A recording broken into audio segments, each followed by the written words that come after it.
I'd like to tell you about the strangest secret in the world.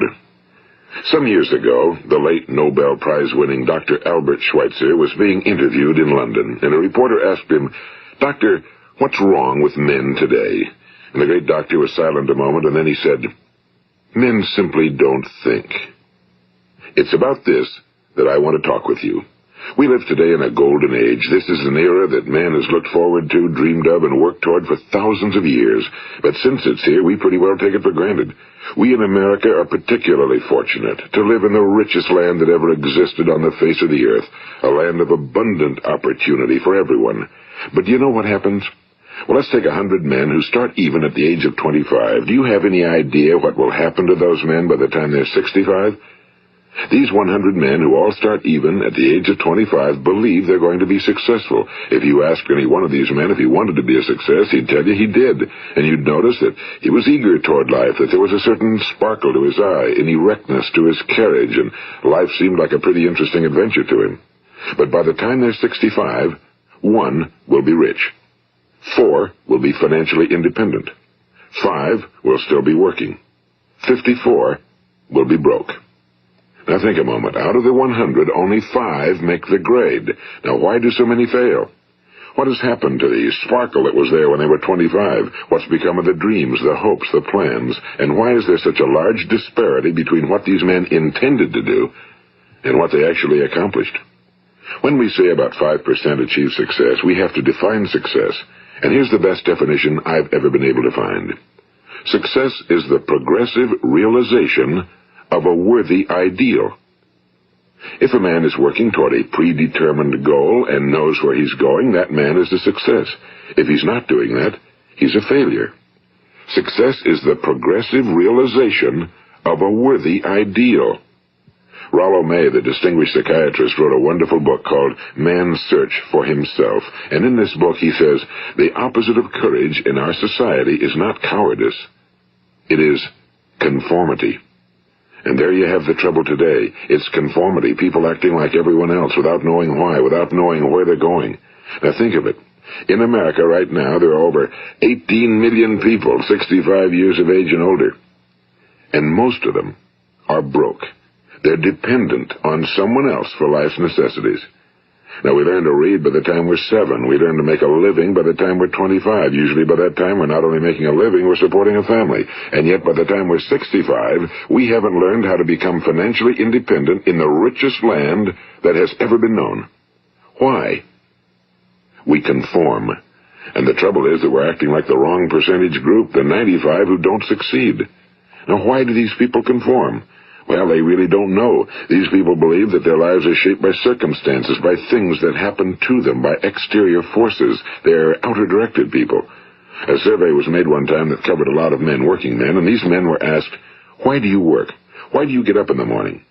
19 out of 20 had no idea. If you ask them, they'll say, well, everyone goes to work in the morning, and that's the reason they do it, because everyone else is doing it. Now let's get back to our definition of success. Who succeeds? The only person who succeeds is the person who is progressively realizing a worthy ideal. He's the person who says, I'm going to become this, and then begins to work toward that goal. I'll tell you who the successful people are. A success is the school teacher who's teaching school because that's what he or she wants to do. The success is the woman who's a wife and mother because she wanted to become a wife and mother and is doing a good job of it. The success is the man who runs the corner gas station because that was his dream. That's what he wanted to do. The success is the successful salesman who wants to become a top-notch salesman and grow and build with his organization. A success is anyone who is doing deliberately a predetermined job because that's what he decided to do deliberately. But only 1 out of 20 does that. That's why today there isn't really any competition unless we make it for ourselves. Instead of competing, all we have to do is create. You know, for 20 years, I looked for the key which would determine what would happen to a human being. Was there a key I wanted to know which would make the future a promise that we could foretell to a large extent? Was there a key that would guarantee a person's becoming successful if he only knew about it and knew how to use it? Well, there is such a key, and I've found it. Have you ever wondered why so many men work so hard and honestly without ever achieving anything in particular, and others don't seem to work hard and yet seem to get everything? They seem to have the magic touch. You've heard them say that about someone. Everything he touches turns to gold. And have you ever noticed that a man who becomes successful tends to continue to become successful? And on the other hand, have you noticed how a man who's a failure tends to continue to fail? Well, it's because of goals. Some of us have goals, some don't. People with goals succeed because they know where they're going. It's that simple. Think of a ship leaving a harbor, and think of it with the complete voyage mapped out and planned. The captain and crew know exactly where it's going and how long it'll take. It has a definite goal. Now, 9,999 times out of 10,000, it will get to where it started out to get. Now let's take another ship, just like the first, only let's not put a crew on it or a captain at the helm. Let's give it no aiming point, no goal, no destination. We just start the engines and let it go. I think you'll agree with me that if it gets out of the harbor at all, it will either sink or wind up on some deserted beach, a derelict. It can't go anyplace because it has no destination and no guidance, and it's the same with a human being. Take the salesman, for example. There's no other person in the world today with the future of a good salesman.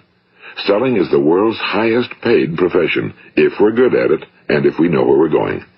Every company needs top-notch salesmen, and they reward those men. The sky's the limit for them. But how many can you find? Someone once said the human race is fixed, not to prevent the strong from winning, but to prevent the weak from losing. The American economy today can be likened to a convoy in time of war. The entire economy is slowed down to protect its weakest link, just as the convoy had to go at the speed that would permit its slowest vessel to remain in formation. That's why it's so easy to make a living today. It takes no particular brains or talent to make a living and support a family today. So we have a plateau of so-called security, if that's what a person's looking for. But we do have to decide how high above this plateau we want to aim. Now let's get back to the strangest secret in the world, the story that I wanted to tell you today. Why do men with goals succeed in life and men without them fail? Well, let me tell you something which, if you really understand it, will alter your life immediately. If you understand completely what I'm going to tell you from this moment on, your life will never be the same again. You will suddenly find that good luck just seems to be attracted to you. The things you want just seem to fall in line, and from now on you won't have the problems, the worries, the gnawing lump of anxiety that perhaps you've experienced before. Doubt, fear, well, they'll be things of the past. Here's the key to success and the key to failure. We become what we think about. Now let me say that again. We become what we think about. Throughout all history, the great wise men and teachers, philosophers and prophets have disagreed with one another on many different things. It's only on this one point that they are in complete and unanimous agreement. Listen to what Marcus Aurelius, the great Roman emperor, said. A man's life is what his thoughts make of it. Disraeli said this, everything comes if a man will only wait. I've brought myself by long meditation to the conviction that a human being with a settled purpose must accomplish it, and that nothing can resist a will that will stake even existence for its fulfillment. Ralph Waldo Emerson said this, a man is what he thinks about all day long. William James said, the greatest discovery of my generation is that human beings can alter their lives by altering their attitudes of mind. And he also said, we need only in cold blood act as if the thing in question were real, and it will become infallibly real by growing into such a connection with our life that it will become real. It will become so knit with habit and emotion that our interest in it will be those which characterize belief. And he also said, if you only care enough for a result, you will almost certainly attain it. If you wish to be rich, you will be rich. If you wish to be learned, you will be learned. If you wish to be good, you will be good. Only you must then really wish these things and wish them exclusively, and not wish at the same time 100 other incompatible things just as strongly. In the Bible, you read in Mark 9:23, if thou canst believe, all things are possible to him that believeth. My old friend Dr. Norman Vincent Peale put it this way, this is one of the greatest laws in the universe. Fervently do I wish I had discovered it as a very young man. It dawned upon me much later in life, and I found it to be one of the greatest, if not my greatest discovery outside of my relationship to God. The great law, briefly and simply stated, is that if you think in negative terms, you will get negative results. If you think in positive terms, you will achieve positive results. That is the simple fact, he went on to say, which is at the basis of an astonishing law of prosperity and success. In 3 words, believe and succeed. William Shakespeare put it this way: our doubts are traitors and make us lose the good we oft might win by fearing to attempt. George Bernard Shaw said, people are always blaming their circumstances for what they are. I don't believe in circumstances. The people who get on in this world are the people who get up and look for the circumstances they want, and if they can't find them, make them. Well, it's pretty apparent, isn't it? And every person who discovered this for a while believed that he was the first one to work it out. We become what we think about. Now, it stands to reason that a person who's thinking about a concrete and worthwhile goal is going to reach it, because that's what he's thinking about, and we become what we think about. Conversely, the man who has no goal, who doesn't know where he's going, and whose thoughts must therefore be thoughts of confusion and anxiety and fear and worry, becomes what he thinks about. His life becomes one of frustration and fear and anxiety and worry. And if he thinks about nothing, he becomes nothing. Now, how does it work? Why do we become what we think about? Well, I'll tell you how it works as far as we know. Now, to do this, I want to tell you about a situation that parallels the human mind. Suppose a farmer has some land, and it's good fertile land. Now, the land gives the farmer a choice. He may plant in that land whatever he chooses. The land doesn't care. It's up to the farmer to make the decision. Now, remember, we're comparing the human mind with the land because the mind, like the land, doesn't care what you plant in it. It will return what you plant, but it doesn't care what you plant. Now, let's say that the farmer has 2 seeds in his hand. One is a seed of corn. The other is nightshade, a deadly poison. He digs 2 little holes in the earth, and he plants both seeds, one corn, the other nightshade. He covers up the holes, waters, and takes care of the land, and what will happen? Invariably, the land will return what's planted. As it's written in the Bible, as ye sow, so shall ye reap. Now remember, the land doesn't care. It'll return poison in just as wonderful abundance as it will corn. So up come the 2 plants, one corn, one poison. Now, the human mind is far more fertile, far more incredible and mysterious than the land, but it works the same way. It doesn't care what we plant. Success, failure. A concrete, worthwhile goal, or confusion. Misunderstanding, fear, anxiety, and so on. But what we plant, it must return to us. You see, the human mind is the last great unexplored continent on Earth. It contains riches beyond our wildest dreams. It will return anything we want to plant. Now, you might say, well, if that's true, why don't people use their minds more? Well, I think they figured out an answer to that one, too. Our mind comes as standard equipment at birth. It's free, and things that are given to us for nothing we place little value on. Things that we pay money for, we value. The paradox is that exactly the reverse is true. Everything that's really worthwhile in life came to us free.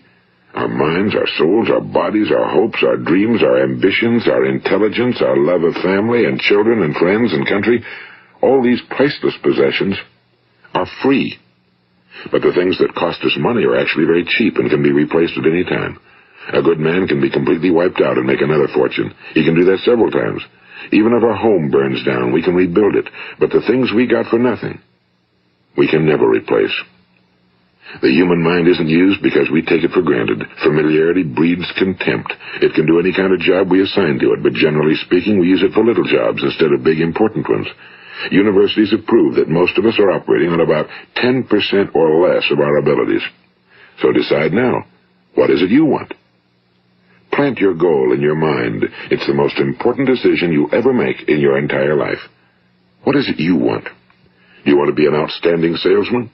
A better worker at your particular job? Do you want to go places in your company? In your community? Do you want to get rich? All you've got to do is plant that seed in your mind, care for it, work steadily toward your goal, and it will become a reality.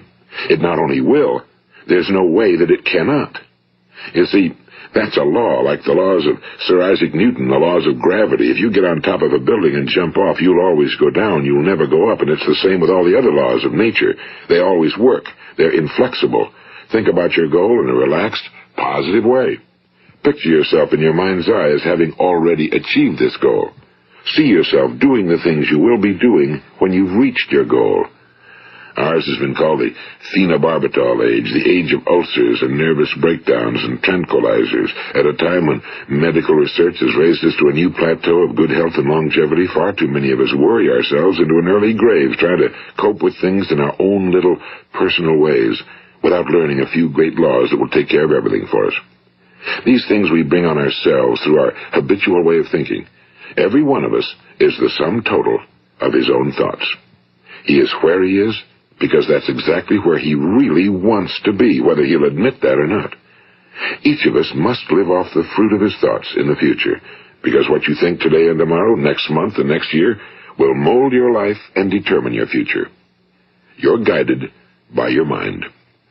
I remember one time I was driving through eastern Arizona, and I saw one of those giant earth-moving machines roaring along the road at about 35 miles an hour with what looked like 30 tons of dirt in it, a tremendous, incredible machine, and there was a little man perched way up on top with the wheel in his hands guiding it. And as I drove along, I was struck by the similarity of that machine to the human mind. Just suppose you're sitting at the controls of such a vast source of energy. Are you going to sit back and fold your arms and let it run itself into a ditch? Or are you going to keep both hands firmly on the wheel and control and direct this power to a specific, worthwhile purpose? It's up to you. You're in the driver's seat.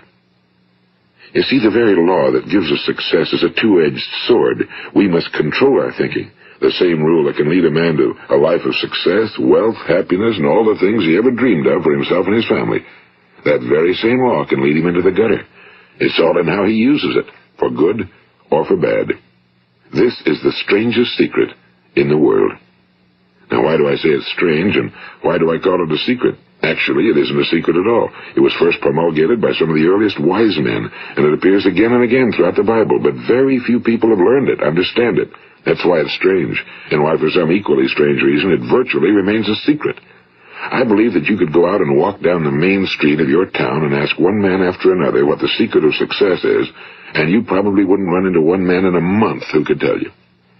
Now, this information is enormously valuable to us if we really understand it and apply it. It's valuable to us not only for our own lives, but the lives of those around us, our families, employees, associates, and friends. Life should be an exciting adventure. It should never be a bore. A man should live fully, be alive. He should be glad to get out of bed in the morning. He should be doing a job he likes to do because he does it well. One time I heard Grove Patterson, the great late editor-in-chief of the Toledo Daily Blade, make a speech, and as he concluded his speech, he said something I've never forgotten. He said, "My years in the newspaper business have convinced me of several things. Among them, that people are basically good, and that we came from someplace, and we're going someplace. So we should make our time here an exciting adventure. The architect of the universe didn't build a stairway leading nowhere." And the greatest teacher of all, the carpenter from the plains of Galilee, gave us the secret time and time again. As ye believe, so shall it be done unto you. I've explained the strangest secret in the world and how it works. Now, on this side, I want to explain how you can prove to yourself the enormous returns possible in your own life by putting this secret to a practical test. I want you to make a test that will last 30 days. It isn't going to be easy, but if you'll give it a good try, it will completely change your life for the better. Now, back in the 17th century, Sir Isaac Newton, the English mathematician and natural philosopher, gave us some natural laws of physics which apply as much to human beings as they do to the movement of bodies in the universe. And one of these laws is that for every action, there is an equal and opposite reaction. Simply stated, as it applies to you and me, it means we can achieve nothing without paying the price. The results of your 30-day experiment will be in direct proportion to the effort you put forth. To be a doctor, you must pay the price of long years of difficult study. To be successful in selling, and remember that each of us succeeds to the extent of his ability to sell. Selling our families on our ideas, selling education in schools, selling our children on the advantages of living the good and honest life, selling our associates and employees on the importance of being exceptional people. To, of course, the profession of selling itself. But to be successful in selling our way to the good life, we must be willing to pay the price. And what is that price? Well, it's many things. First, it's understanding emotionally, as well as intellectually, that we literally become what we think about, that we must control our thoughts if we're to control our lives. It's understanding fully that as ye sow, so shall ye reap. Second, it's cutting away all fetters from the mind and permitting it to soar as it was divinely designed to do. It's the realization that your limitations are self-imposed and that the opportunities for you today are enormous beyond belief. It's rising above narrow-minded pettiness and prejudice. And third, it's using all your courage to force yourself to think positively on your own problem, to set a definite and clearly defined goal for yourself, to let your marvelous mind think about your goal from all possible angles, to let your imagination speculate freely upon many different possible solutions, to refuse to believe that there are any circumstances sufficiently strong to defeat you in the accomplishment of your purpose, to act promptly and decisively when your course is clear, and to keep constantly aware of the fact that you are, at this moment, standing in the middle of your own acres of diamonds, as Russell Conwell used to point out. And fourth, save at least 10% of every dollar you earn. It's also remembering that no matter what your present job, it has enormous possibilities, if you're willing to pay the price. Now let's just go over the important points in the price each of us must pay to achieve the wonderful life that can be ours. It is, of course, worth any price. 1. You will become what you think about. 2. Remember the word imagination and let your mind begin to soar. 3. Courage. Concentrate on your goal every day. 4. Save 10% of what you earn. And 5. Action. Ideas are worthless unless we act on them. Now, I'll try to outline the 30-day test I want you to make. Keep in mind that you have nothing to lose by making this test and everything you could possibly want to gain. There are two things that may be said of everyone. Each of us wants something, and each of us is afraid of something. I want you to write on a card what it is you want more than anything else.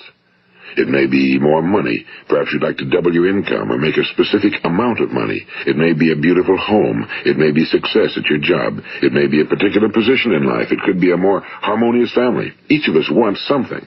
Now write down on your card specifically what it is you want. Make sure it's a single goal and clearly defined. You needn't show it to anyone, but carry it with you so that you can look at it several times a day. Think about it in a cheerful, relaxed, positive way each morning when you get up, and immediately you have something to work for, something to get out of bed for, something to live for. Look at it every chance you get during the day and just before going to bed at night. And as you look at it, remember that you must become what you think about, and since you're thinking about your goal, you realize that soon it will be yours. In fact, it's yours really the moment you write it down and begin to think about it. Look at the abundance all around you as you go about your daily business. You have as much right to this abundance as any other living creature. It's yours for the asking. Now we come to the difficult part. Difficult because it means the formation of what is probably a brand new habit, and new habits are not easily formed. Once formed, however, it will follow you for the rest of your life. Stop thinking about what it is you fear. Each time a fearful or negative thought comes into your consciousness, replace it with a mental picture of your positive and worthwhile goal. And there'll come times when you'll feel like giving up. It's easier for a human being to think negatively than positively. That's why only 5% are successful. You must begin now to place yourself in that group. For 30 days, you must take control of your mind. It will think about only what you permit it to think about. Each day for this 30-day test, do more than you have to do. In addition to maintaining a cheerful, positive outlook, give of yourself more than you've ever done before. Do this knowing that your returns in life must be in direct proportion to what you give. The moment you decide on a goal to work toward, you're immediately a successful person. You are then in that rare and successful category of people who know where they're going. Out of every 100 people, you belong to the top 5. Don't concern yourself too much with how you're going to achieve your goal. Leave that completely to a power greater than yourself. All you have to do is know where you're going. The answers will come to you of their own accord and at the right time. Remember these words from the Sermon on the Mount, and remember them well. Keep them constantly before you this month of your test. Ask, and it shall be given you. Seek, and ye shall find. Knock, and it shall be opened unto you. For every one that asketh receiveth, and he that seeketh findeth, and to him that knocketh it shall be opened. It's as marvelous and as simple as that. In fact, it's so simple that in our seemingly complicated world, it's difficult for an adult to understand that all he needs is a purpose and faith. For 30 days, do your very best.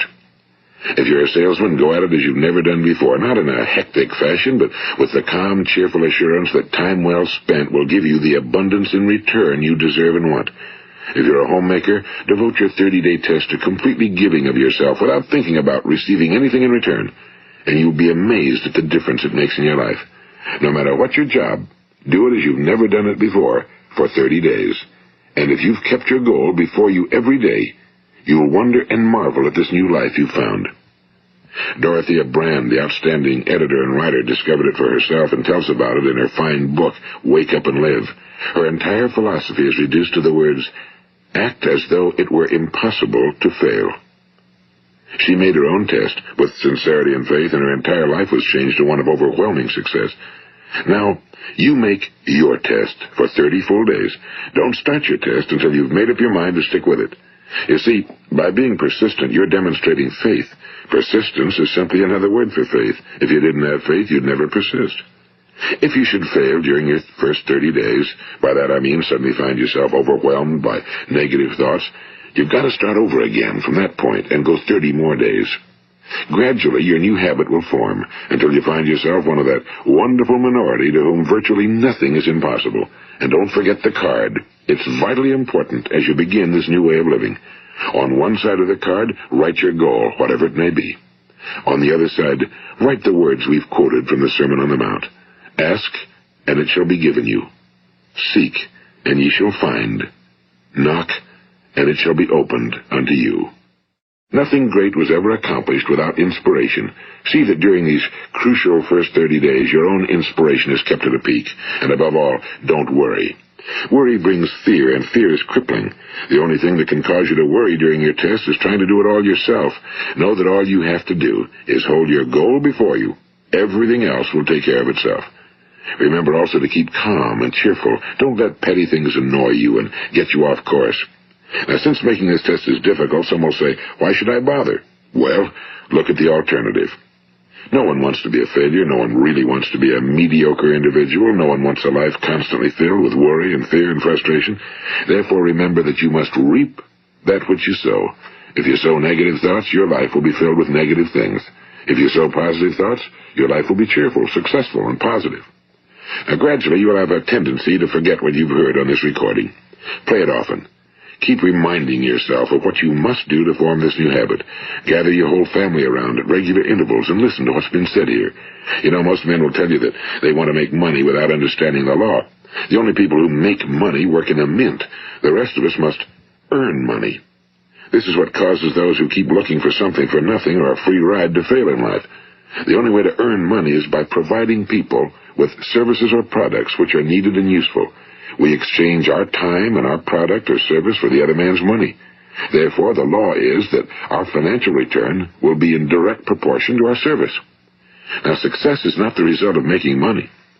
Making money is the result of success, and success is in direct proportion to our service. Most people have this law backwards. They believe that you're successful if you earn a lot of money. The truth is that you can only earn money after you're successful. It's like the story of the man who sat in front of the stove and said to it, "Give me heat, and then I'll add the wood." How many men and women do you know, or do you suppose there are today, who take the same attitude toward life? There are millions. We've got to put the fuel in before we can expect heat. Likewise, we've got to be of service first before we can expect money. Don't concern yourself with the money. Be of service. Build, work, dream, create. Do this, and you'll find there's no limit to the prosperity and abundance that will come to you. Prosperity, is founded upon a law of mutual exchange. Any person who contributes to prosperity must prosper in turn himself.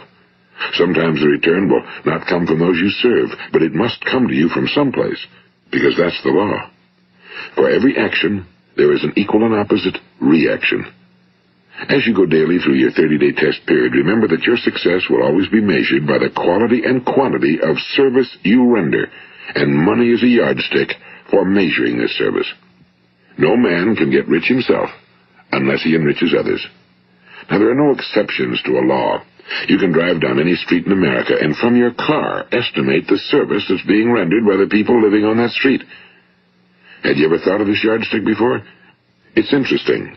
Some, like ministers and priests and other devoted people, measure their returns in the realm of the spiritual, but again, their returns are equal to their service. Once this law is fully understood, any thinking person can tell his own fortune. If he wants more, he must be of more service to those from whom he receives his return. If he wants less, he has only to reduce his service. This is the price you must pay for what you want. If you believe you can enrich yourself by deluding others, you can end only by deluding yourself. It may take some time, but just as surely as you breathe, you'll get back what you put out. Don't ever make the mistake of thinking you can avert this. It's impossible. The prisons and the streets where the lonely walk are filled with people who tried to make new laws just for themselves. We may avoid the laws of man for a while, but there are greater laws that cannot be broken. An outstanding medical doctor recently pointed out 6 steps that will help you realize success. 1. Set yourself a definite goal. 2. Quit running yourself down. 3. Stop thinking of all the reasons why you cannot be successful and instead think of all the reasons why you can. 4. Trace your attitudes back through your childhood and try to discover where you first got the idea you couldn't be successful, if that's the way you've been thinking. 5. Change the image you have of yourself by writing out a description of the person you would like to be. And 6. Act the part of the successful person you have decided to become. The doctor who wrote those words is a noted West Coast psychiatrist, Dr. David Harold Fink. Do what the experts since the dawn of recorded history have told you you must do. Pay the price by becoming the person you want to become. It's not nearly as difficult as living unsuccessfully.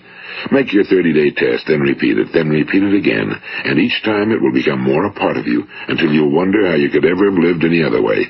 Live this new way and the floodgates of abundance will open and pour over you more riches than you may have dreamed existed. Money? Yes, lots of it. But what's more important, you'll have peace. You'll be in that wonderful minority who lead calm, cheerful, successful lives. Start today. You have nothing to lose, but you have a whole life to win. This is Earl Nightingale, and thank you.